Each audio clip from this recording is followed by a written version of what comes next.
Learning a skill can start at a young age, and all types of people can be involved, regardless of their race, gender, and ethnicity. Movement as a whole means a lot to us because we feel happy and relaxed due to being in a state where we belong. Movement has definitely shaped us both because it allows us to be confident in our own skin, and whether we are familiar with the environment or in a new one, we make ourselves feel comfortable and adapt to the surroundings.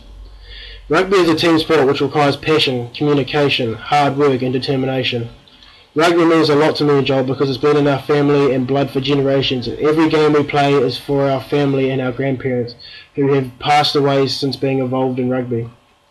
Rugby means a lot to us because we feel like we're invincible when we run onto the rugby field, and the emotion we feel when we step onto the pitch is like no other and cannot be really described, unless you feel the sensation yourself. And so nothing can stop you, and you blank out everything from your surroundings and solely concentrate on yourself and the goal at hand. Learning and executing skills within rugby can create many emotions, some good and bad. At times it can make you feel at ease when the skills are flying, but at other times it can leave you being frustrated as your ability can let you down sometimes. The movement within the rugby scene is one that needs full concentration and coordination, but without these components the skill will be performed to such a level that puts our team at a disadvantage.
Peeling away to the left go the Crusaders. Sonny Bill Williams.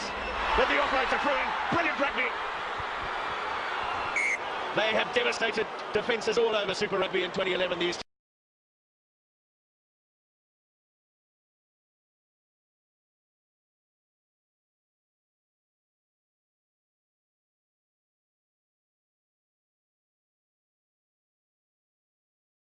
As we identified in the DMA previously, the skill of throwing a rugby pass can be very challenging, unless the movement is broken down significantly so a novice is able to understand and develop the knowledge needed to perform the rugby pass with reasonable success.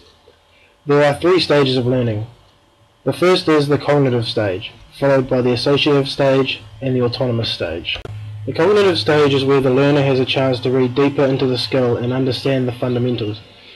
The learner can also create mental pictures which allow them to visualize the movement in their head before actually physically performing the skill.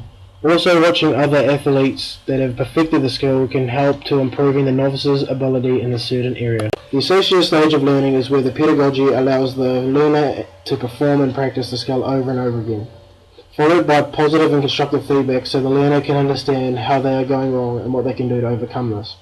This feedback can also come intrinsically. This helps the learner to be harsh on themselves and perform the skill at the highest point. The autonomous stage of learning is where the performer can do the movement without thinking or hesitating. This level of performance is at an expert standard. The guidance from the pedagogy is more tactical, as the learner can understand the skill and now is able to advance onto developing the movement and applying it into game type situations or strategies.